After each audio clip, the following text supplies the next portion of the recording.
need something way more than viral. I need something way more than viral. Gotta be something way more than idol.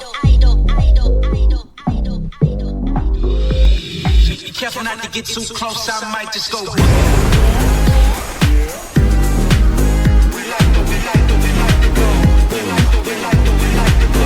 Might just go.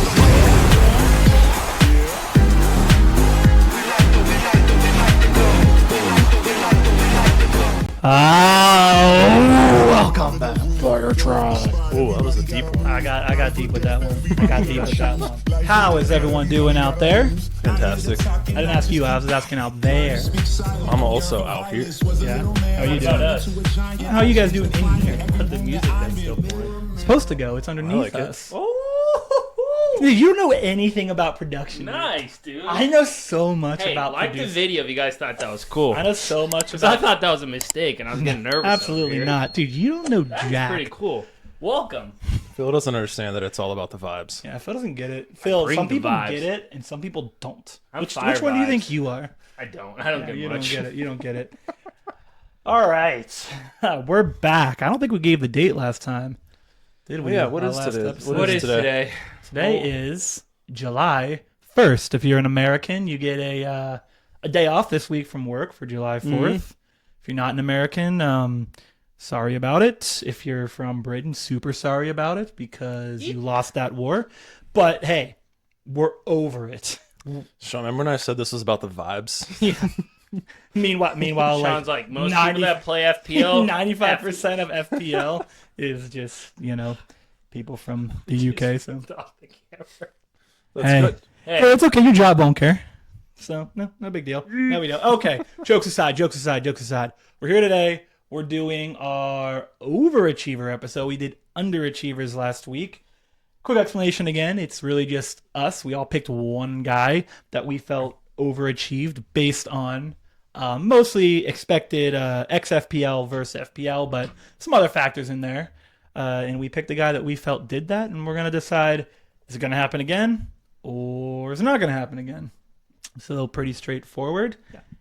But before we do that, we're going to hop into our new and improved topics and transfers section.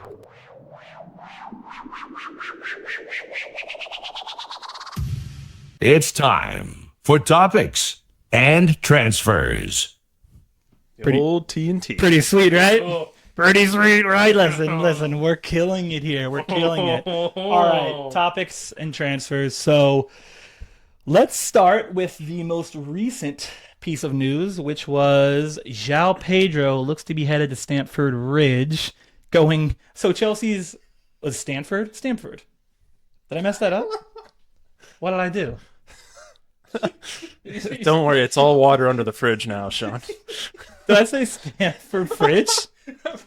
That or Ridge. I think it was Stamford Ridge, but it combined because there's an F at the end. Stanford Bridge. Let's let Sean have another try. What did I say? At the name of Chelsea's stadium. What did I say? You said Stanford Ridge, Oh, Lord. which I think is in Palo Alto in California.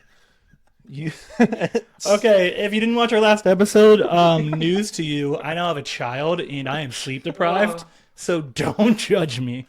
Do not judge Try me. holding it in. Oh my God, you're gonna never live that down, Sean. Stamford Bridge. That is the proper use of that sound. Okay, regardless. João João Pedro's Pedro. going to Chelsea. He's going to Chelsea. So Chelsea just went from Nico Jackson, who by the end of the FPL season we all hated, to now having Nico Jackson, who's still a talent. They got Liam Delap, who's young and very talented. And now they have João Pedro, who might be the best of those three. I think so. I think so, he is. I mean, we kind of talked about this last episode, how we think Cole Palmer's going to improve. But, here's a question. Chelsea, they were very erratic last year. Do we think this move on top of the Delap move, does this put them in contention for first place, do you think? I think both of those guys are going to help them up front. I mean, I guess you could say Scoring yes to goals that. was their biggest bugaboo. I wouldn't project them to finish ahead of City or Liverpool and maybe not even Arsenal. But it definitely helps them because that was a big weakness for them because they had a long stretch where they struggled to score last year. Yeah. Um, What say you? You think they can finish first with these two moves? All things equal, not considering any other moves, just these two? Buffing the offense? I wouldn't bet on them for next year, but we've talked about how young they are. If you say, will they win a Premier League in the next 5 years? I would probably put some money on that because as they get older, as they get smarter, as they play better as a team, I think they have a lot of strong talent, speed, physicality to definitely compete. I mean, if nothing else, give Chelsea management credit. They clearly saw what they lacked last year. I'm sure they understand that if they would have finished some of those big chances they had, they would have been much better off. They missed some of the most big chances in the Premier League last year, and they created second most. So credit to them. They are going all out to fix the problem. But I wouldn't act like João Pedro and Delap are these two prolific goal scorers either. I think they have a chance to prove it on a better team now, but it's not like they're getting, I don't know, But they a both- Benzema who scored 35 goals a season before, or Suarez, or But they both Lewandowski. have the. I think they both have the upside to be, especially Delap to me. I mean, he was on an awful team, and he ended up getting 12 goals on one of. I mean, what did they finish? Second to last, I think. Yeah, second to last, and he had 12 goals on that team. That's pretty freaking solid. I So I think he does have potential to be an elite I forward. think they at gave 23 years old. themselves more options. Yeah. Like, when we talked about our favorite transfers and we mentioned Delap, it was like they want somebody to come and take that job or push Nico Jackson to be better. So Well, now definitely they did have that. 3 quality options. I think they're all kind of like the same level of player. They're all in the same vicinity. Yeah. I think João Pedro is probably the best of the 3, but they can ride the hot hand. If one guy, grabs the reins and takes that job over, that's probably what they want. You could throw all three in if you really wanted to, if they felt the need in that formation. Well, They could. I I don't think they're don't going to think do they it, will. but they could. They have a billion wingers. I mean, they're also in the UCL, so I don't foresee them wasting all their guys' energy for Yeah. the same game. I But was going to say that with the wingers. I don't know if they're going to keep everyone, but it would be interesting to see them play like a 4-4-2, obviously a hybrid one, and you could kind of have Delap and João Pedro up top because João Pedro is more of that technical forward, like You can drop combination. deeper a little bit. And Delap kind of is that Suarez Bigger type body. forward where he's like, Yeah. he's going to fight with everyone. He's going to be aggressive. He's going to run, and he's a fox in the box. So he's quick. He's quick. Fox in the box. I like that. Fox in the box. Jamie Vardy, Yeah, fox in the box. it's a Vardy party. Okay, so that was the first piece of news. Next piece of news, we got to mention it. Phil's ecstatic about it, so frankly, Phil, I'll just let you say it. What was it? Oh, I know. Come what on, he's- Phil. I know what he's getting. at. Phil, Is it all halal? Yeah. it's all halal. I mean, some would say Ronaldo was right when he said that Saudi is probably the 5th strongest league in the world. Yeah. And if anything, Al Hilal beating City proved that. That was Totally. yeah, that was crazy. Now the question is, does that make you worry at all about FPL for City? And in any other year, we probably all say absolutely not. It's a Club World Cup. Who cares? It doesn't matter. I care. But City had a down year last year for City standards. Pep couldn't figure it out. I understand Rodri's back. I understand Haaland's back. Has Pep lost a touch? I don't want to overreact, but it didn't. It's a bad loss. It's a horrendous loss, Listen, actually. Let me get this out of the way. It's a loss in a tournament that doesn't matter. I know. In The the money you make. It's about in the last fake season, made up though. Saudi cash grab cup, yeah, they lost to Al whatever. Al Okay. Hilal. It doesn't. I don't even know if that's how you say These it. guys play I a see billion. that. They play a billion games. They just finished, a grueling Premier League and Champions League season. They don't care about this. Do you think PSG cares about this tournament? Anyway, Well, they I'll get off. showed Inter Miami that they I care could- a little bit. I could. Well, Smoke Miami's a JV team. Miami, they shouldn't be there. So Anyway, I'll get off my Right. high horse on that one. yeah, I think that No. question was more of a joking question. I don't think I actually worry about it, but Oh no, I was taking it very seriously. in reality, they did have a down season for them. did. Pep could not figure it out. Their players are back, so we assume they're going to be okay. I think they also. I really like what they did in the transfer window. I think. Yeah, you think? I think Reinders is going to fit really well in that midfield. Or I probably mispronounced his last name. Just call him Reindeer. Love Ryan Cherokee. I love Reindeer, I like love that. Ran Ait Nori. Yeah. So I think they were They're stacked. three really good fits for them. So I think City's going to look a lot more like City. Yeah, Liverpool This went Premier out and League bought season. everyone, and City said, "Hold my beer, I'll do the same." I mean, Them that's getting reindeer, whatever we want to call we're them. gonna call him reindeer. That's what we're gonna do. Just know that we're calling him reindeer. What was it? 45 million. Uh, It was an know what absolute it was steal for. because I watched Milan quite a bit, but especially them against Madrid in the UCL, and he absolutely torched them. He's so freaking good. He was midfielder of the year in Serie A. Yeah. Where does he play? What position? Because they're gonna have what? Rodri's gonna be back. Cherokee's gonna be there. He's like an 8. He's a box to box. Box. He's not He's a like whole. a modern box. So they're probably not gonna play all three at the same time. Do we think? Or you think they're gonna push Cherokee out? They could roll with. They could probably roll with. What Rodri? Reinders, We know Rodri's starting. That's the guarantee. Rodri Reinders in Guardiola needs to stop. probably, for- and you could play Phil Foden in the midfield with those two if you So wanted. Cherokee comes off the bench. We think because I he's a think stud. Cherokee on the right, Holland and Marmoush Cherokee on the left. right, so he's up. Doku. My God, what a roster! So this actually ties into. I'm not concerned about City because they lost to yeah, Al Hilal.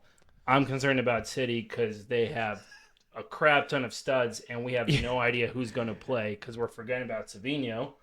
Wow. We're forgetting Well, about they- Doku. Pep I know also they're getting ready forgot of it. Grealish. I think Pep forgot Pep about forgot about Savio, too. Savinho. Yeah, we're good. Savinho's been playing.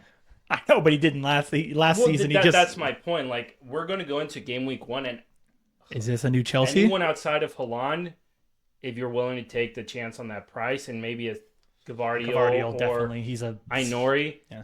I don't know if you're going to know who's going to start for City, and that's Yeah, my concern. it's definitely going to be something to pay attention to because they have a good schedule to start the season too. yeah. They do. So their players I feel like are going to be highly owned at the start, and you're going to have to take a swing on somebody outside of Holland. I feel like Marmoush is probably a safe bet on the left, but I don't love Marmoush though. Has he been hurt?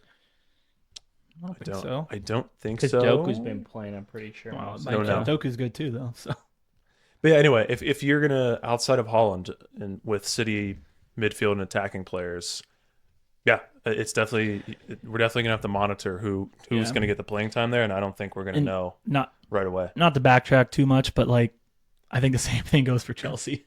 They just went from knowing Nico Jackson's the guy, whether you thought you wanted him or not, to now we have to choose between Delap, João Pedro, and Nico Jackson on a regular basis. And that sounds like a headache to me, just trying to figure out which one is going to get a full 90, because I don't know if any of them are going to get full 90s. They might keep switching them in. So that's another headache. And I think the last piece of news, this one, not as newsworthy because I think it's a little bit more of a rumor at the moment, but I did see that Isak wants out of Newcastle potentially. How true that is, I don't know, but that is the rumor right now. And it doesn't help that Newcastle's basically been rejected by every player they've offered. And guys that were on their team, like Huijsen, said, deuces, I'm out. So, I mean, if they lose Isak, they're in shambles. Well, I don't know what they do. Like, they have a decent midfield, but it all runs through Isak. Like, I don't think he's gonna leave. he wants to win, and they're not going to win. Yeah, I don't see it happening. First of all, I think Liverpool's probably the most logical destination. Imagine if they replace Gakpo with Isak and the rest of those guys. Oh, my God. I don't know. My gut tells me that he's gonna stay for at least one more season. Now, correct me if I'm wrong, Dave, because you would know this. When Newcastle was bought, were they not bought by a like Saudi super? So where's the money? Why is this money not like? Why are they not spending money like some of these other teams that just buy everyone in sight? Like, what is happening? Why are they not doing that? There's the financial fair play rules. Well, So Man City doesn't give a crap about them, and they're fine. Oh, it's because listen, I don't want this to be a 2-hour-long episode. Let's not get into that. Let City and Barca and PSG cheat. All right.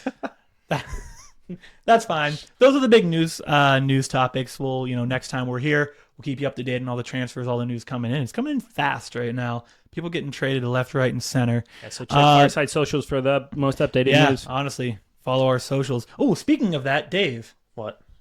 We said it last time. We're going to say it literally every single episode going forward. Until we get members. Remind the people about the mini league. Remind the people about the Patreon.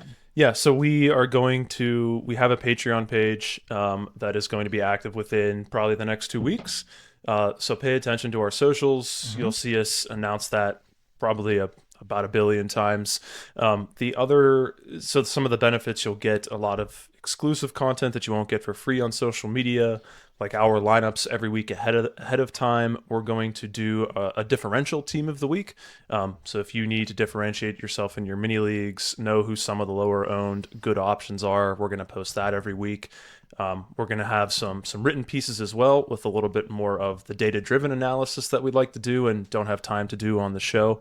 So you're going to get a lot of exclusive content like that. You're also going to get free entry into the Fireside Mini League, which is going to have a cash prize for the winner. We will also announce what the prizes are when we announce the Patreon as well. So free entry into the league if you join the Patreon.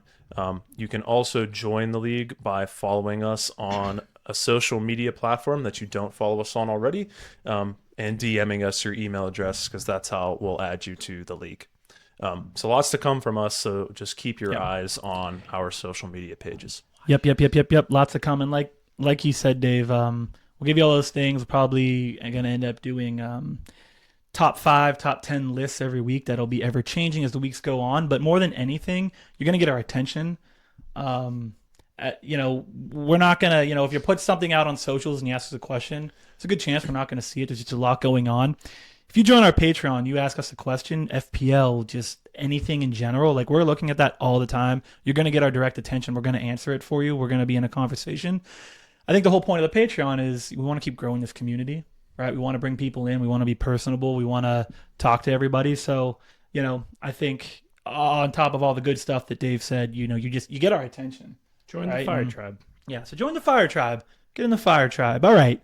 Without any further ado, time for the Overachievers of the week. I went first last time, so I feel like I shouldn't have first. to do it again. Don't worry about it. I'll go first. Well, I didn't want you to go, though. Okay. It's fine. It's fine. You want to run the show? You run Don't the listen show. to don't listen I'm to kidding. him, Phil. I'm kidding, Phil. I would love for you to go first. You Let's do hear it, buddy. Let's hear it. I know what. Who do you I have? don't want to go first anymore. Who do you have as your 24-25 overachiever? 24-25 overachiever. The fun thing about this guy is he could be both overachiever and underachiever. Okay. So you let me know, and you two let me know if you agree if he overachieved or underachieved. All right. Okay. And the guy I'm Deal. picking is Mr. Rat himself, Bruno Fernandes. Mr. Rat. Is that a He nickname? kind of looks like a rat. Okay. That's not very nice, Phil. It's not very nice, but I mean, he's a But it's gazillionaire. funny. He's a stud at sports. He probably has his open husband or wife. I don't know what his preferences. So, yeah, I think he's going to be fine if I call him a little rat. Kawhi like that one. Yeah. So we're talking about Bruno Fernandes here. And the reason that I think he's an overachiever is because this man's team was absolutely pathetic and in shambles for the whole season. Yes, absolutely. He obviously was the Poor. first in goal contributions. He had 20 FPL wise. I think it was 18, but he got 2 PKs against him, which obviously then if you score, you get like the assist. I don't know how that works if it's against you and then you shoot them. If you get the assist. But there's some data shows that he got 20 goal contributions for FPL, but then other sites say only 18. Yeah, no, what you said is right. Okay, cool. That's kind of weird by FPL, but we'll let it slide. Just this time, though. The second person on that list, can you guys guess who it is? Goal contributions. Goal Among Palmer. midfielders? Palmer. No, on United. Oh, jeez, Louise. Oh, my Ahmad goodness. Diallo. No. Who's the best defender on that team? Rasmus. Okay. It's Hoyland. With Wow. 12. What did he have? Like 3 Sean. goals? One, for him to be second, that just tells you how bad How United many assists did he have? Because Because he had like 3 or 4 goals, I think. I'll tell you. Go It ahead. might have been Keep six. going. It might have Keep been going, 6 Phil. and 6. Yeah, okay. I'll But look it up. for the second person on technically a big club to end up with 12 goal contributions, that's just, it's almost unheard of. And I think that just shows how bad United was all season. So the reason I have Bruno Fernandes as the overachiever is because with how bad United was, he still ended up with 20 goal contributions for a midfielder. Again, he had 12 assists and 8 goals. He was only around the 8 million price, which I think for him and going into next year, I think he's going to be higher, was fairly low. And then just his underlying numbers too. He was tied with Isak on shots, which I think speaks how much Bruno was in that like danger zone, and also Isak, he probably scored a lot for how much he shot. He was the number 1 in attempted assists with 91 of the entire league. He only scored 3 PKs, and that's lower than the likes of Palmer, Isak, and Bumo Kluivert. So it wasn't even that the PKs were kind of like driving the FPL points. He was second in final third passes amongst all players. First was Gavardio, which is surprising, but makes sense with how City play. So he was just consistently an attacking threat. He was consistently the focal point for an absolute shit show of a team. So I think for him to end up with those 20 goal contributions, and overall I think he was 11th in FPL points, shows that I think he did overachieve. He could have done much worse and no one would have batted an eye because, again, not to beat a dead horse, United were struggling so much. So I think that's why I have him as an overachiever. But obviously, with him having 91 attempted assists, tied with Isak in shots in the 90s, you could also think that he underachieved because there was opportunity for him to get a lot more assists and goals. Yeah, and not that it's his fault, but that price tag was hefty for what he put up. But again, that's not his fault. Like, he doesn't decide his own price tag. The expected numbers don't take into account who you're passing the ball to. That's the thing. Like, Bruno exceeds as a very creative player when he has good players around him. And when he doesn't, like, he's just, it's like if Rodri had a terrible roster around him. Like, you're not even he's going to be bad, right? Rodri doesn't necessarily score a bunch of goals or anything. I know they're different. I'm just saying, like, I just feel like he needs a good team around him. Again, it's 5 goal contributions less than Palmer. Like, who we also thought underachieved. Yeah. No, I mean, the way Phil put it, like, it's a miracle that he finished as the 6th best midfielder on that disaster of the United season. Yeah. So, yeah, I would assume you're in on him this next season, Phil. So here's the tricky part. I think with United, we're falling in the same boat as like Chelsea, City. Just adding players. If they have Cunha and Bumo, no doubt, and Ahmad back real healthy. Life, he's going to be amazing, and he's probably going to kill it for the team. But outside of him being the main set piece taker and PKs, there's a lot of goals and assists to share on that team if those guys join. So I don't know if he's going to outperform this year. That goes to my point that I made with you when we did our transfer talks with Cunha. We said Cunha before the Mbumo trade. We had him at our second best transfer at the time because Mbumo wasn't there. Okay, add Mbumo, add Cunha, Ahmad's back healthy, Fernandez. That's a lot of mouths to feed. Guys, they only scored. Yeah, with two forwards who combined for 7 goals. They only scored 44 goals last year. Yeah. Okay. Yeah, well, so they've now added 2 studs. Yeah, that's just going to raise the level of all of their attacking players. Like, if Bruno can get 12 assists passing the ball to Yumi and Phil, how many assists is he going to have when he has real players around him?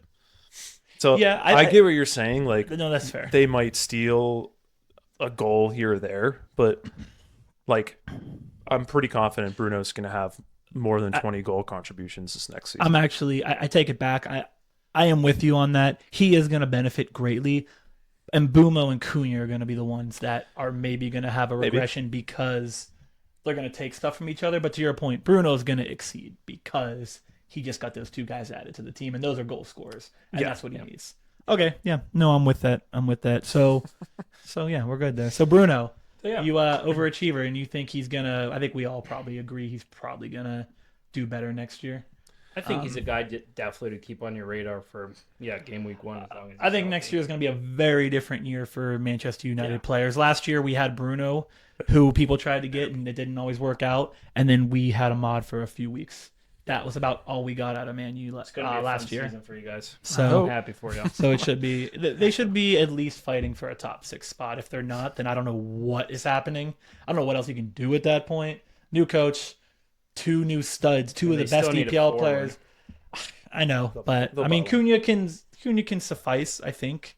But we'll see what happens. We'll see what happens. Dave, would you like to go next? Do you want me to go? What do you think? I'll go. Okay, I wanted to go, but that's fine. Too bad. My guy, it's a very simple explanation. I feel like a lot of guys overachieved on this team, but I'm gonna go with Anthony Elanga. Whoa. I went a little off the board. Forrest.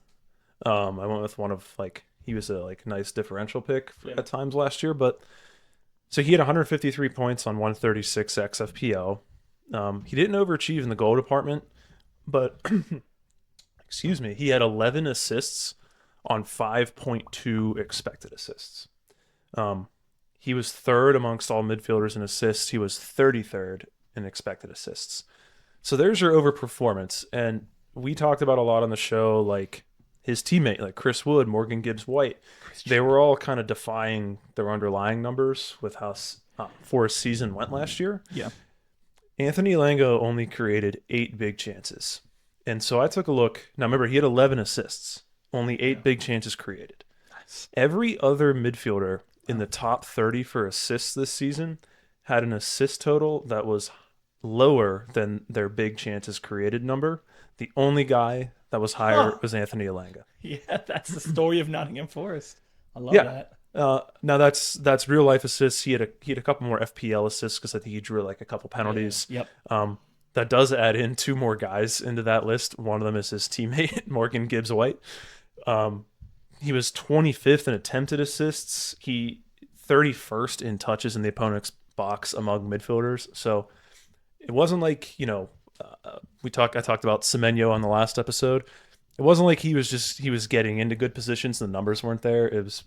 We saw how Forest played. There's a lot of counterattacking, a Counterattacks lot of all games day. where they were pretty comfortable not having the ball. Europe. And so I think this isn't like a surprise pick by me to say that I don't think he's gonna reproduce these numbers. No. I don't think Forest performance offensively is sustainable. I think they're still going to be a pretty solid defensive team. They had 58 actual goals last year on 51 expected goals. So as a team, they overachieved. That's crazy. Yeah. And they overachieved, and they were still only 15th in the Premier League in goals scored as a team. So I don't think it's repeatable. I think we started to see that in like the last 10 games or so with Forest when they were pretty much in a Champions League position the whole season, and then they kind of fell off at the end. The owner had to come out and scold the coach on the field. Yeah. Then factor in he's rumored that Newcastle are interested in him. I was just going to say, remember how I said Newcastle, no one wants to go there? Yeah, he also didn't want to go there. But now they just they put a new an bid improved in for offer him. in for him. Yes, so they might get him. But if he goes to Newcastle, he's going to be competing for playing time in 2 positions. He's going to be competing with Gordon Murphy, Harvey Barnes. I think he's definitely better than he's not 2 of those guys. I don't know about that, but I don't think he's going to get more minutes than he got last year at Forest, where he was pretty much a regular starter for most of the season. It'll be a better team, though. Of all the budget options that you're considering at the start of the year, I know Forest's schedule is pretty good early on too, but he's not one of the guys that are going to be on my radar. Not one of the guys. Absolutely not. So sorry to pick on you, Anthony Elanga. I went a little off the board with that, but It's a good shout. I wanted to pick a Forest guy. I had a feeling that you might pick a Forest guy. Yeah, so I picked a different one. That's funny. Yeah, no, we're on the exact same page, and because of that, I'm gonna give you a Fireside certified. Because I agree with that. And You're giving those out way too No. easy. listen, candy. we just got the fun board, and I'm You can't just overusing it. certify I'll slow it everything. down. I'll slow it down in the future, but That's great. I'm having fun. The power's getting to me. Yeah, you do. You With do. I'm fire. great power comes great responsibility, but I don't give a crap, Uncle Ben. So on to my pick. Dave kind of teased it, and I'm sad. I think I'm sad today because choo choo. This is my stop. Boys, this is my stop. Oh, I get it. This is my stop. Oh, Getting off at Stanford Ridge. no. It's my stop on the Chris Wood hype train. If you followed us last season, I don't know how to stop this thing. I'm just going to let it go for a second. Just listen to the let it train. go. I'll figure that out one week. Don't worry about it. Choo-choo. We're coming in the station. We're still going. No, we're going to wait it out. We're going to wait it out. I'll fix that. Don't worry. That's your stop. I mean, it's a long way from Nottingham to Stanford Ridge. Okay, it's over. Okay, I've reached my stop. No, Chris Wood, I was on that hype train all season last year. And before we get into this, I do want to give the man all the credit in the world. 33 years old, coming off the best season of his career. You could say he had one season where he had 27 goals, I think, but that was in the championship. So in a top 5 league, this was his best season. Best finish for Nottingham Forest since 94, 95. Frankly, we thought they were going to do better. They fell apart at the end a little bit, but credit to him. Great season. But the stats, right? The stats for Chris Wood. He finished 5th in points, 200. 4th in goals, 20. He had 3 assists, so nothing to write home about on 22, and he had 22 attempted assists, right? He had 68 shots. 35 of those were on target. So he hit the target 51% of the time. And of those shots on target, he scored 57% of the time. I feel like that's high. 57%. Expected goals was 0.42. Expected assists, 0.08. Again, we know he's not an assist guy, so we don't really take that into account. But, I mean, that 57, immediately you hear that and you're like... number one? Number one of what? Shots on Shots on target scored? conversion, Yeah. Yes. Probably here- a few defenders here and there. Yeah, so that's where you start to... You hear that number and you're like, oh, wow, that's pretty crazy. Yeah. So he finished fifth most when it came to over his XFPL. He was 19 points over his expected FPL. That was the 5th highest. If you just go purely based on XG, he finished 11th, right? So we're talking how high he finished points-wise, goal-wise. But then you look at his XG, he was 11th. That's not terrible, but it obviously shows that he overperformed a little bit, and that starts to worry you. Guys he finished behind, Solanke, Nico Jackson, guys that you start to say, that's a little weird. Yeah. In shots, he ranked 22nd versus top 5 goal finish. His goal percent, when we look at guys with 20 plus shots on target, so we're looking at only guys that had 20 plus shots on goal last year. Mm-hmm. We removed the goalies, we removed the defenders. Basically, that's, none of them had 20 plus. Puts him, take a guess. Take a guess where that puts him, that 57%. Where does that put him in the rankings? Second? First. That would be first, and it's not even close.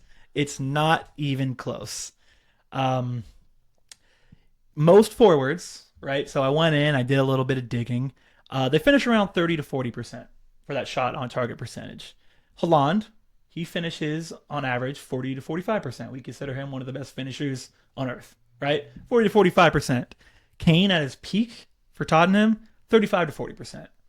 Salah, he's around 30 to 35%, and the average EPL player, 30%. Chris Wood finished 57%. So it's just, obviously, it's not sustainable. It's just so unsustainable. We said it all year, but when you really start to look at it, you're like, oh my God, this is potentially never going to, you might not see it again, right? The odds he can repeat that, 20 goals on 35 shots. So I did the math and I said, okay, let's put him next season. Let's say he finishes slightly above, like in that Salah range. Let's say he finishes at 35%, right? So that's right in that Salah range. He would have a 0.61% chance next season to score 20 goals on 35 shots on target. If he finished the same way Salah finished, he would have less than a 1% chance to do what he just did. I'm in. Count me in. So I'm saying all this because it's just unlikely. It was a clear overperformance. I've thrown a lot of numbers around. Moral of the story is he's going to be 34. And a lot of what happened was probably a little bit of luck. Yeah. Good run of finishing. Yeah, I think. But here's the question, right? Here's the question we need to ask ourselves. Do we think that Nottingham Forest next year, or in general, is Nottingham Forest closer to the team we saw at the end of the year? or the beginning of the year? Which team do we think they're closer to? And And End of the year. I think right? they're a mid-table team. Yeah, exactly. The team we saw at the end is who Nottingham Forest probably is. probably closer to the end. They're pretty bad at the end. I think that's probably who we're going to see this upcoming season. And not only that, but you have guys like Alonga, who, if he stays, we just talked about him, he could fight for that spot. Like I'm at a point with Chris Wood. I'm not just worried about him not scoring. I've already seen people talking about, oh, Nottingham Forest is a great schedule. Could it be a Chris Wood time again? First of all, they get Brentford at home. I think that could be a loss. Crystal Palace away. I think that could be a loss. West Ham home. I think that could be a draw. Arsenal away, you assume that's a loss. And then they get Burnley away, should be a win. Sunderland should be a win, right? So easily you could see them going, 2 wins, 3 losses, and a draw. Like, that wouldn't surprise me at all. And I'm at the point where I'm thinking he might not start 90 minutes for most of the season. Like, I'm at a point where I don't see him being a 90-minute starter for the majority of the season. Whether it's injury or he's just not he's not going to do what he just did, and I'm not going to fall for the trap is where I'm at with it. Like, I know I'm like maybe going over the top, but No. I think it's an absolute trap to think that Chris Wood's going to be anything remotely close to what he was last year. I think to summarize your hate towards him, It's not hate. I love next him. year I just want warning people. he's not a game week 1 lock, and he probably won't be on that many rosters. I think he's a Welbeck. I think he's going to be in a Welbeck range next year where you pick him up on a random week because you're like, that's a good matchup. I truly He needs think. help though. I don't know if he's going to get the PKs. I could see Gibbs people- White is an up-and-coming star on that team. I could see people having him on their teams early because their schedule's good, and seeing think if it matters. he can kind of recreate some of what he had last year. But Oh, I agree. That's what's going to happen. he's not somebody I'm targeting. I said last year regression comes for everyone at some point, and he had 2 goals in from game week 26 on. Yeah, I mean, you heard all the numbers. 0.61 It chance happened of at it the end of happening. the year. That's the number you got to remember. All the other numbers I gave you, 0.61% chance of him doing what he did again if he's an above average EPL finisher this year. So it's not going to happen. I'm not interested in him at the start of the season. I know a lot of people are going to be. Go for it. I'm warning you that I'll put my reputation on that. I don't foresee it going well. You can come back to this. The numbers are there. If he does it, listen, I'll put my very small reputation. Sparkling My reputation. sparkling reputation. No, I'm with you, Sean. Yeah. I feel exactly the same way. Yeah, 100%. It's a great take. Certify that. We each get it certified today. You got to say the words though. That's Fireside certified. No, you got to say that's Fireside Sean, that's Fireside. certified. Oh God. It's like that. Oh God. It's pretty simple. You'll get used to it. Don't worry. Probably not. We're doing big things. Probably here. not. We're making Big moves here. We're things doing for big things. viewers like you. For viewers like Thanks for you. watching. So That's So, it. so it sounds like we're kind of out on 2 of the overachievers from last year, off- and very out. probably in on the 3rd one. Yeah, I think that's consensus. I'm in on Bruno. We are in Yeah. on Bruno, I think. I think And so. we are out on the Nottingham Forest boys, Alonga and Wood, mainly because Forest is not going to have that season again. We do not think. Agreed, Sean. Agreed. Agreed. Yeah, so that's it. That's it. Another great all we got. episode. Another great episode. Great episode. We'll be back next week. Will we? Probably talking transfers. Yeah, we'll be talking transfers. A lot of things Oh. are moving. One more thing Of to course. note, since I mentioned the Patreon earlier, if you liked the overachiever, underachiever section and our thoughts on them for next year, one of the first things on our Patreon is going to be a deeper dive into some more players, some guys that we think underachieved and overachieved last year, and our thoughts on what we foresee for them in the coming season. So something like that is what you will find on the Patreon. So like we said earlier, keep an eye out for that announcement. That's a good point, Dave. And the math that goes behind getting some of these numbers, that'll all be included, right? Understanding kind of how, rather than just hearing us say the number to you, you can see how we came up with it. Gives you the sauce that's underneath. And I don't know where I'm going with that. Sleep. I know, man. It's been a lot. It's been a lot, but I'm loving it. I'm loving it, and I'm so excited to be back. So excited to be back. I can't wait. Prices come out soon. When prices come out, we're hitting the ground running. Be here. We're gonna be doing mock drafts. We're gonna be doing our top. We're gonna be doing our ratings. Top 5, top 10 in every position. Top 10. And it's going to be a lot of good stuff. So just keep coming back. Stay tuned. We appreciate everyone out there who listens, everyone out there who watches. If you are watching on YouTube, like, comment, subscribe on the videos. Really appreciate it. We want to hear from you. Find us anywhere you find podcasts. Yeah. And follow us on our socials, Instagram, X, Twitter. Down there. Yeah, and I think with that, we'll be back next week. And see ya. Bye.